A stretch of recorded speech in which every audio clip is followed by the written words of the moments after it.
포스트 모더니즘이라는 그런 단어를 혹시 많이 들어보셨어요? 예.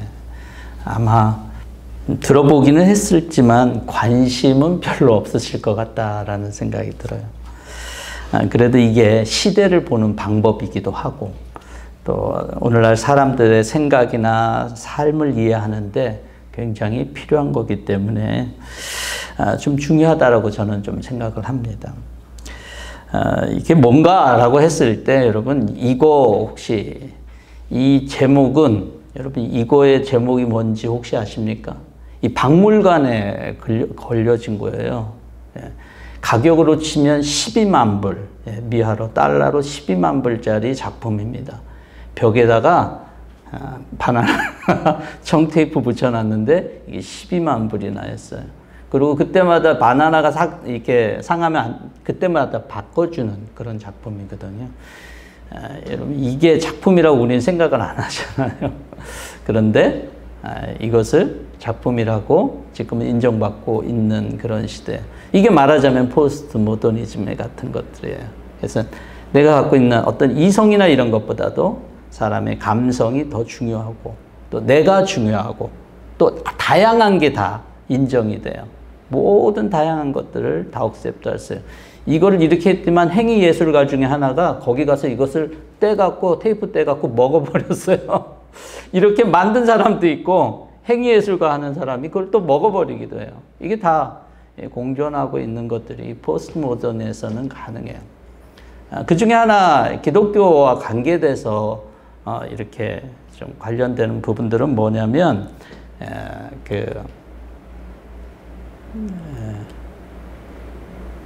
절대라고 하는 게 없다는 거예요. 이 포스트 모던에는 절대라는 게. 그래서 우리는 하나님을 절대적인 존재로 믿고 있잖아요. 그리고 성경은 그렇게 말하고 있고. 근데 하나님을 절대라고 생각하지 않기 때문에 신에 대한 그런 마음들, 생각들이 변화가 옵니다. 오늘날이 옛날보다 더 예전엔 그래도 하나님은 있지라고 했는데 그 하나님조차도, 신조차도 이제는 좀 달라진 시대를 살아가고 있습니다. 그런데 이런 포스트 모던이 등장하게 된 결정적인 두 사건이 있는데요. 그거는 바로 세계 1차와 2차 세계대전이에요. 전쟁을 겪고 난 다음에 사람들이 그 전에 갖고 있었던 커다란 그 절대적이라고 생각했던 그런 생각들이 많이 바뀌게 됩니다. 여러분 전쟁까지는 아니지만 우린 코로나를 겪었어요. 이 코로나로 인해서 미국에서 사망한 숫자가 700만 명이래요. 어제까지 이렇게 좀 보니까 미국에서만, 미국 통계만. 다른 세상은 더 많겠죠. 이 700만 명이면요. 웬만한 전쟁에서 사망한 숫자보다 훨씬 더 많아요. 근데 이 코로나라고 하는 이러한 것들을 겪으면서 사람들의 삶에 생각에 좀 변화가 있었어요. 삶의 변화라고 하면은 비대면이 이제 자연스러워졌고, 예배도 이제 예전엔 꼭 예배를 참석해야 되는데 예배 비대면으로 이렇게 또 하는 것들이 좀 자연스러워져서 이게 좀 부정적인 측면도 있지만 어쨌든 현상적으로는 그래요. 그 다음에 사람이 사람과 만나는 것들을 점점 하지 않고 1인 혼자 하는 것들을 굉장히 자연스럽게 해나가고 있습니다. 그런데 이 우울증이나 무기력증도 이렇게 많아져서 코로나 블루라고 하는 그런 단어가 있더라고요. 전쟁이나 이런 큰 질병, 세계적인 질병을 통해서 큰 위기를 겪고 난 다음에 사람들의 생각이나 사고방식이 바뀐다는 거예요. 근데 개인에게도 그렇죠. 개인에게도 위기가 찾아오면 그 사람들은 어떤 그전까지 가졌던 생각들의 큰 변화와 생각의 차이를 나타나게 돼요. 그 전에 믿고 알던 것, 그런 것에 대한 회의가 생기고 또 다른 방식을 선택하게 되는 그런 것들을 보게 됩니다. 신앙인이라고 할지라도 어떤 큰 고통이, 뭐 전쟁까지는 아니어도 큰 고통을 받으면 이런 생각을 해요. 하나님 왜 나에게 이런 고통을 주냐고. 정말 하나님은 과연 계시기는 한 건가요? 라고 하는 질문을 많이 하게 됩니다. 개인이나 국가나 할 것 없이 이런 어떤 삶의 변화가 큰 위기 속에서 찾아오는데 오늘 24장은 이스라엘 백성들에게 찾아온 그런 위기, 국가적인 위기를 보여주고 있어요. 1절에 보면, 하반절에 보면 바벨로니아 왕 느부갓네살이 여호와김의 아들 유다 왕 여고냐, 여러분들 그 밑에 성경책을 보면 여호와긴이라고 하는 이 왕을 데리고 갑니다. 포로로 잡아가요. 그리고 다른 왕을 앉히는데 그게 오늘 본문에 등장하는 시드기야라고 하는 왕이에요. 그래서 우리가 이거 잠깐 이게 좀 보시자면 요시야에게는 몇몇 아들이 있었어요. 근데 왕이 오른 와르는 세 왕입니다. 여호아스, 여호와김, 시드기야예요. 그리고 여호와김의 아들이 여호와긴, 여고냐라고 하는 오늘 본문에 그 왕이 이제 3개월을 통치해요. 그래서 3개월 11년, 3개월 11년 이렇게 통치를 해요. 그러니까 다 요시야는 우리가 어떤 왕으로 알고 있냐면 역대하 34장에 보면 주님께서 보시는 옳은 일을 하였고 다윗의 길을 본받은 그런 위대한 왕으로 성경은 기록하고 있어요. 그런데 이 세 왕들은 그런 아버지와 같지는 않았어요.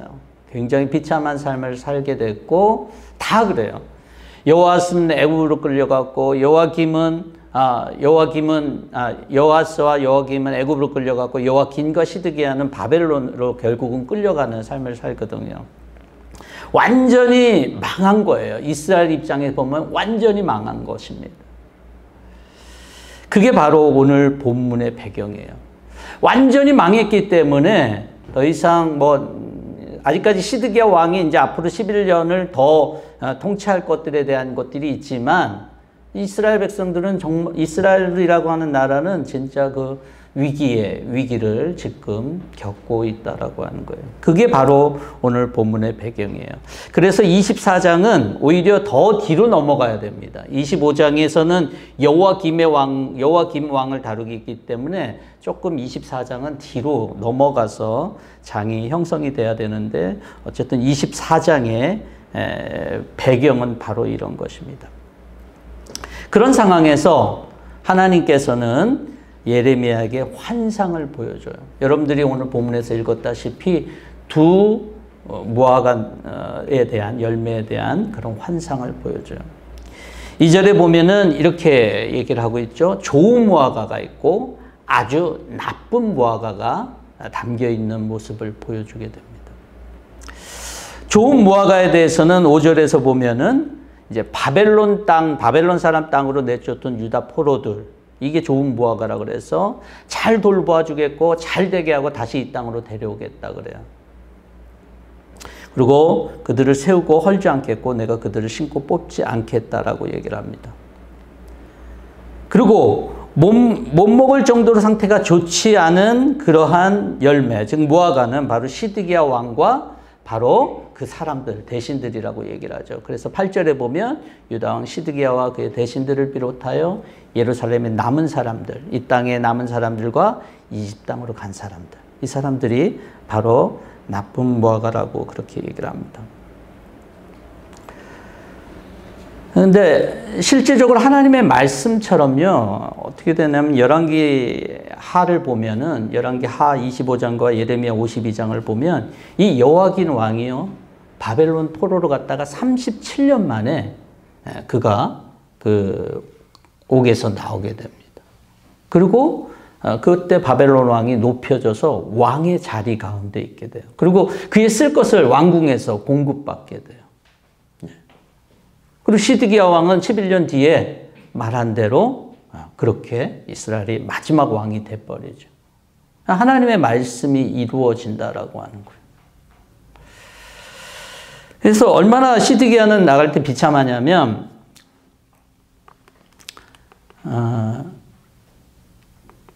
이 슬라이드가 없는 것 같은데요. 시드기야가 보는 앞에서 아들들을 다 처형하고요. 그 다음에 시드기야의 두 눈을 뺀 다음에 쇠사슬로 묶어서 바벨론으로 끌고 가게 돼요. 이 두 열매에 대한 환상처럼 하나님의 말씀이 정확하게 이루어져요. 그러면서 더불어 하신 말씀이 뭐냐면 오늘 7절에서 이렇게 얘기합니다. 이제 내가 그들에게 나를 그들의 주로 알아볼 수 있는 마음을 주겠다. 그러면 그들이 온전한 마음으로 나에게 돌아와서 나의 백성이 되고 나는 그들의 하나님이 될 것이다. 좋은 무화과 열매 맺은 사람들에게 하신 말씀이긴 한데요. 내가 그들에게 나를 그들의 주로 알아볼 수 있는 마음, 즉 나를, 즉 여호와를 여호와로 알아줄 수 있는 마음을 주겠다라고 하는 거예요. 즉 하나님을 하나님으로 알아볼 수 있는 마음을 주시겠다라고 하는 건데요. 이 마음이 뭘까라고 하는 좀 생각이 듭니다.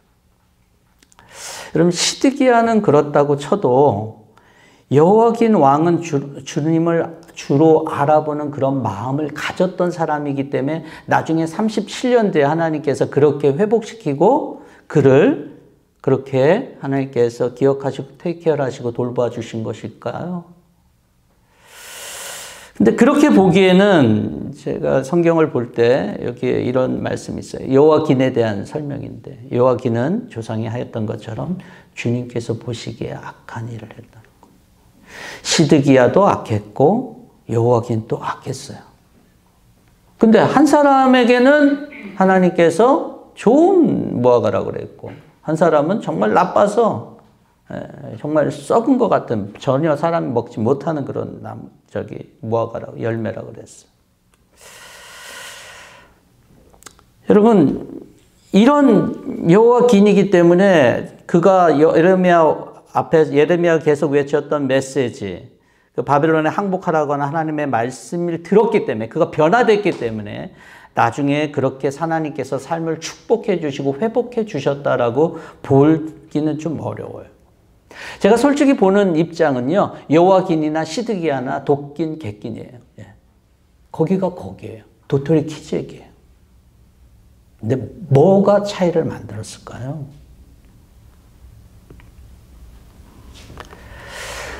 여호와긴은요, 하나님의 말씀대로 은혜를 입은 사람이고요. 시드기야는 그렇지 못한 거예요. 핵심은요, 하나님의 은혜예요. 시드기야나 여호와긴이나 그렇고 그런 사람들은. 즉 여호와긴의 삶의 퀄리티 때문에가 아니라 하나님의 말씀 때문에 하나님의 은혜가 그 사람에게 허락되고 이루어진다는 거예요. 여러분 우리가 주를 알아볼 수 있는 마음, 이 마음은 누가 주체가 될까요? 바로 하나님이세요. 하나님이 하나님을 하나님으로 알아볼 수 있는 마음을 주신다는 거예요. 그것은 하나님의 주권에 의해서 인간에게 허락하시는 특별한 은혜예요. 이건 구약에서뿐만 아니라 신약에서도 마찬가지예요. 신약에서 바울이 우리 모든 사람들에게 선포한 말씀이 있어요. 뭐라 그래요? 모든 사람은 다 죄인이다라고 하는 거예요. 우리가 뭐 다 죄인이다라고 하는 거예요. 근데 죄인인데, 우리 삶의 퀄리티로는 죄인인데, 어떤 죄인은 하나님께 은혜 받은 죄인이 있고, 어떤 사람은 은혜를 경험하지 못한 죄인이 있을 뿐이다라고 하는 거예요. 모든 사람이 심판받아야 되는데, 그 중에 일부를 구원하시는 것이 하나님의 은혜와 사랑이다라고 하는 것이 바로 성경의 기록입니다. 여러분들에게 하나님은 누구입니까? 하나님, 진짜 하나님을 알아보는 마음이 여러분들에게 있습니까? 우리 마음에 진짜 하나님을 알아보는 마음이 있다면 이 말은 오늘 말씀처럼 하나님의 은혜가 그 사람의 삶 가운데 있다라고 하는 거예요. 이미 그 사람은 하나님의 은혜가 있는 아주 특별한 삶이다라고 하는 것을 여러분 믿을 수 있기를 바랍니다. 모세가 애국궁에서 도망쳐서 광야에서 평범하게 양을 치다가 호렙산에서 하나님을 만나요. 그때 모세는 이전까지 이런 것을 본 적이 없으니까 누구냐고 물어요. 하나님이 누구라고 말씀해 주시니까 그때서야 모세의 삶은 바뀌게 됩니다. 하나님이 그분이구나. 자기가 인생에서 헤맸을 때 여러 가지 상황들 이해되지 않은 그런 상황 가운데서 그분을 알고 진짜로 알게 됐고 그 순간부터 사실은 하나님의 계획 가운데 뭐 있었지만 그 순간부터 그의 삶은 바뀌게 됩니다. 여러분, 예수님은 우리에게 오셔서 자신이 누구인지 알려주셨어요. 왜냐하면 예수님을 아는 것이 하나님을 아는 것이기 때문에 그래요. 성경은 예수님을 아는 것이 하나님을 아는 것이다 라고 얘기해요. 그래서 우리는 예수님이 누구인지 분명히 알 때 하나님을 진짜 하나님으로 알아볼 수 있는 마음을 가질 수가 있는 거예요. 여러분, 마음속 깊은 곳에서 여러분이 한번 질문을 했으면 좋겠어요. 예수님이 누구신지, 그리고 그 예수님은 지금 어디에 계신지.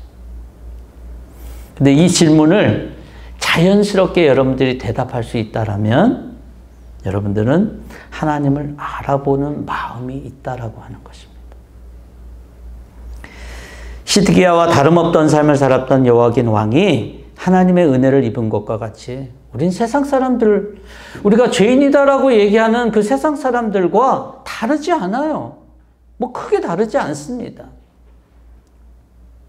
그렇지만 예수 그리스도를 알아서 하나님을 알아보는 마음을 가지게 된다는 것에서 다르다는 것입니다.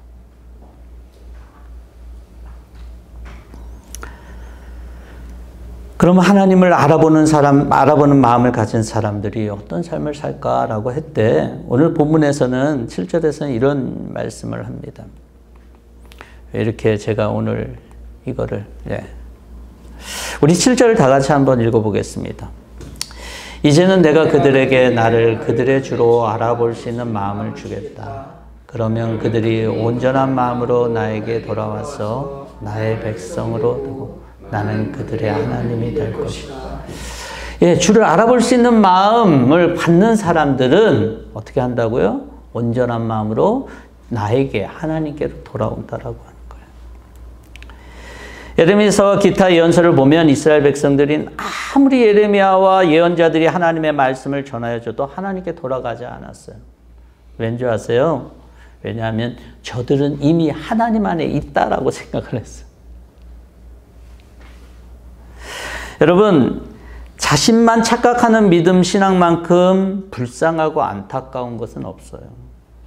내 안에 없는데, 내 안에 실제는 없는데 그런 것처럼 착각하는 것, 그것만큼 불쌍한 건 없어요. 저들은, 이스라엘 백성들은 나는 이미 하나님 안에 있다라고 생각을 했어요. 하나님의 백성이고 자신들이 하나님의 백성이다라고 생각했어요. 근데 하나님은 과연 그렇게 생각했는가? 아니다라고 하는 거예요.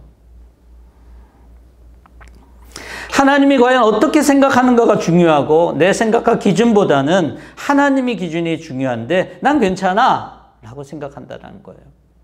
앞서 포스트 모더니즘 사람들의 생각과 사상에 대해서 말씀드렸지만 오늘 대부분의 사람들이 자기의 삶에 대한 관심이 굉장히 높죠. 나름대로 지식과 경험, 생각과 기준을 살아갑니다. 그래서 거기에 정한 대로 이렇게 살아도 되고 또 저렇게 살아도 되고 그렇게 내 삶이니까 나는 후회 없이 살아 라고 그렇게 말하는 사람이 많아요. 여러분, 기준이 필요 없을 때는 모든 것이 상관없습니다. 어떻게 살아도. 기준이 없을 때는 상관없어요. 그런데 인생의 기준이 있고 인생을 측정하는 자가 있다라면 그 기준에 맞춰야지만 돼요. 근데 하나님을 진짜 하나님을 알아보는 사람들은 그냥 내 기분대로 살 수가 없어요. 왜냐하면 하나님이 우리에게 주신 마음 때문에 그래요. 그래서 마음을 온전히 하나님께로 향하죠. 하나님께서 돌아가는 거예요. 하나님께 기준을 주는 삶 때문에 그런 거죠.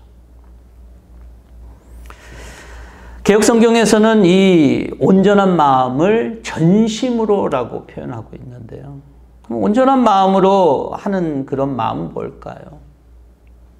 24시간 하나님만을 생각하고 24시간 기도하고 24시간 말씀 보고 사람들과 이렇게 전혀 동떨어진 채 그렇게 하는 게 진짜 온전한 마음, 하나님께 돌아가는 것일까요?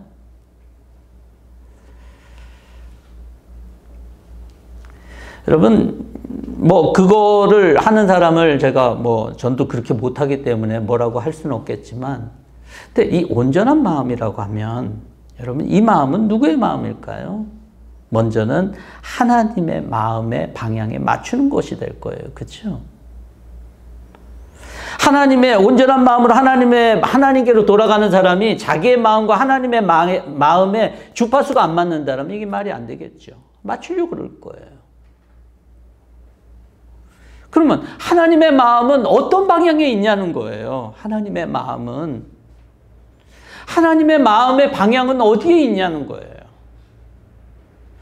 성경은 계속적으로 창세기부터 계시록까지요, 하나님의 마음이 어디를 향하고 있는지 말해주고 있냐면, 아이러니하게도 착한 사람, 자신을 잘 따르는 성도들에게 있지 않고요, 아이러니하게도 하나님의 마음은 이 타락한 세상 가운데 있다.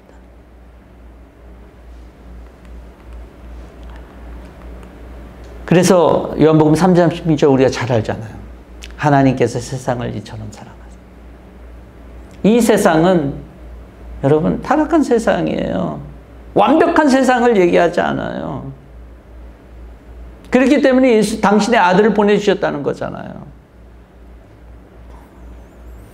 하나님의 마음의 방향은 이 세상, 부족하기도 하고 타락하고 연약한 이 세상 가운데, 죄 많은 이 세상 가운데, 그럼 우리의 마음도 그 마음을 하나님의 마음의 방향과 같아야 된다는 거 아니겠어요?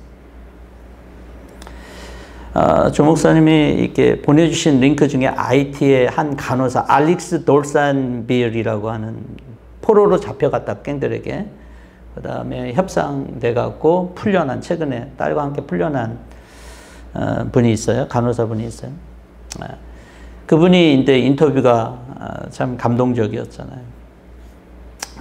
CNN에도 나오고 뉴욕 포스트에도 나오고 이렇게 쭉 봤는데요. 이렇게 얘기해요. 그 간호사가. 전 아무런 악의가 그들에게 없다. 당신이 하이티 형제 자매, 그렇다고 해서 당신이 하이티 형제 자매들에게 행하는 것을 동의하는 것은 아닙니다. 제가 몸값을 지불하고 석방되었지만 제 마음에 상처는 남아있고 사라지지 않을 것입니다. 그거를 치료하기 위해서 나는 이 자리에 있지만 나는 당신들을 용서한다라고. 당신들은 돈이나 힘으로 채우려고 하는 그 공허함을 채울 수 없을 것이다. 그 구멍을 채울 수 있는 유일한 방법은 예수 그리스도의 사랑이다라고 그렇게 말을 해요. 그래서 이렇게 딱 그럴 때, 저 간호사가 참 하나님의 사랑이 충만하구나, 그리스도의 사랑이 충만하구나 하는 것을 느꼈어요. 그 말을 하는 간호사와 제가 여러분 하나님의 사랑, 예수 그리스도의 사랑이 우리의 이 메꿔준 마음, 이 구멍, 우리의 허전한 이 마음을 채워줄 거야 라고 하는 저의 메시지하고는 좀 많이 차이가 있을 거예요. 그는 삶에서 실질적으로 고통 가운데서 그 하나님의 사랑을 마지막으로 얘기했기 때문에. 근데 저는 그런 부분들에 있어서 약해요. 그렇지만 진리는 똑같아요. 하나님의 사랑이에요. 하나님의 사랑을, 그 세상을 향한 하나님의 사랑에 대해서, 예수님의 사랑에 대해서는 똑같아요. 기독교의 가장 큰 계명을 우리는 사랑이라고 얘기를 하죠. 이 사랑에 대해서 많은 걸 알고 사람들에게 설명할 거예요. 아마 모르긴 몰라도 여기 있는 사람들 누구랑 만나면 일가견을 가지고 다 설명할 거예요. 나름대로. 근데 진짜 사랑하느냐라고 하는 거는 다른 문제라는 거예요. 이 타락한 세상을 향해서, 타락한 정말 어느 누구도 관심 없는 사람들에게 향해서, 또 내 이웃에 대해서, 내 가족에 대해서 내가 많이 알고 있는 것과 그것을 드러내며 나가는 것과는 다르다라고 하는 거예요.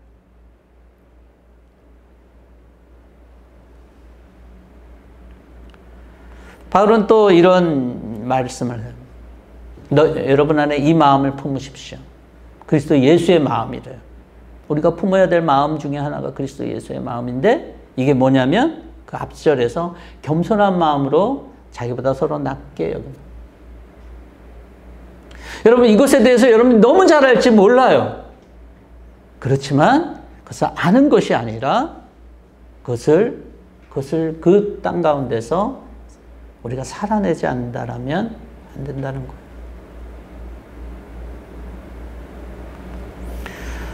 또 데살로니가 전서에는 감사하래요. 이것이 하나님의 뜻이라고 그래요. 여러분 예수님의 사랑이든 겸손이든 감사하든 우리가 신앙생활에서 중요하다고 생각한 하나라도 우리가 사람들에게 나타나지고 있는가라고 하는 것입니다. 사랑을 삶으로 살아내고 겸손을 삶으로 살아내고 감사를 삶으로 살아내는데 그것이 어디에서라고요? 타락한 세상 가운데서라는 거예요.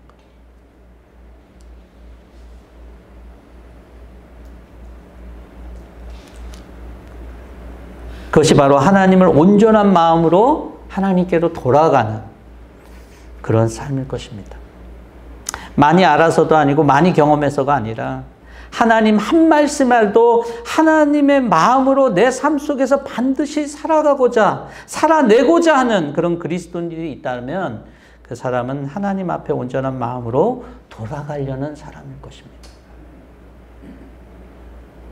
하나님이 이런 사람들을 하나님의 백성으로 여기고 그들의 삶 속에 하나님은 인정하실 거예요. 18세기 독일의 작가였고 계몽사상가였던 레싱이라고 하는 사람이 있어요. 그 사람이 쓴 책 중에 라탄 현자라고 하는 책이 있습니다. 이슬람 정복자였던 살라딘과 유대인 현자였던 라탄이라고 하는 대화인데요. 그 라탄이 그 살라딘하고 같이 대화를 하면서 소개한 이야기가 있는데 반지 이야기가 있어요. 옛날에 어떤 동방 사람이 반지 하나를 입수하게 돼요. 근데 아주 아름답고 영롱한 반지였는데 이 반지는 어떤 특징이 있냐면 하나님과 사람에게 사랑받는 신통한 능력이 있는 반지였어요. 실질적으로 그렇게 반지를 낀 사람들은 그렇게 살았어요. 그래서 그 자손 대대로 자기가 가장 사랑하는 아들에게 이것을 전해줍니다. 어떤 한 대에서 아버지에게 세 아들이 있게 됩니다. 근데 이 세 아들이 다 훌륭해요. 세상을 떠나기 전에 아버지가 어떤 아들한테 이걸 넘겨줘야 되는지 고민이 될 거 아니에요.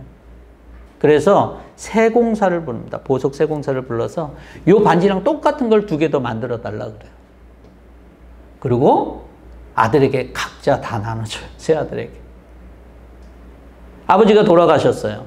세 아들이 자기만 받은 줄 알았어요. 자기만 그 반지를 받은 줄 알았는데 다 반지를 받았잖아요. 그럼 누가 진짜냐는 거예요. 형은 동생이 가짜라 그러고 동생은 형이 가짜라 그러고 이렇게 혼란이 일어났어요. 그래서 재판장에게 갑니다. 재판장이 이제 이걸 보면서 어떻게 된 일인지 재판관도 굉장히 어려울 거 아니에요. 재판관이 마음속에 이런 생각이 떠올라요. 이 반지를 소유한 사람은 하나님의 사랑을 받고 사람들에게 사랑을 받는다고 했지 않냐. 그러니까 누가 진짜 반지의 주인인지 이들의 삶을 보면 알 수 있지 않겠냐라고 얘기를. 즉, 그 사람이 하나님과 사랑받는 사람이라면 이 반지 진짜 주인은 그 사람이 된다라고 하는 거죠.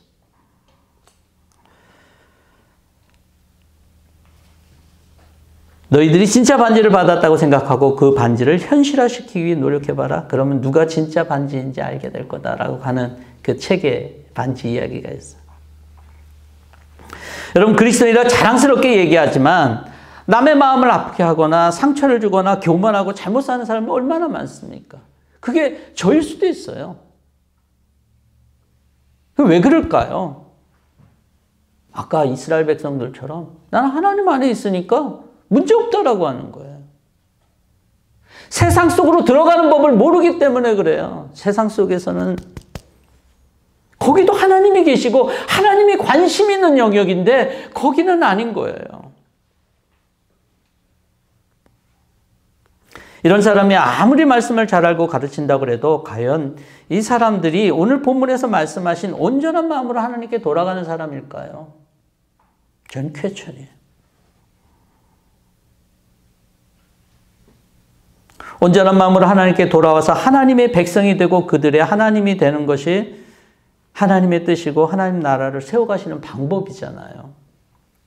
근데 어떻게 이런 사람들이 하나님 나라를 세우겠어요? 나만 생각하고 나만 중요한 사람들이 어떻게 하나님 나라를 세워가겠어요? 오늘 본문을 대하는 저와 여러분들, 우리는 하나님의 나라를 세워가는 하나님의 백성으로서 주를 알아볼 수 있는 마음을 가지고 온전한 마음으로 하나님께 돌아가는 사람들이 되어야 됩니다. 그건 세상에서 우리가 하나님의 말씀대로 살아가는 거예요.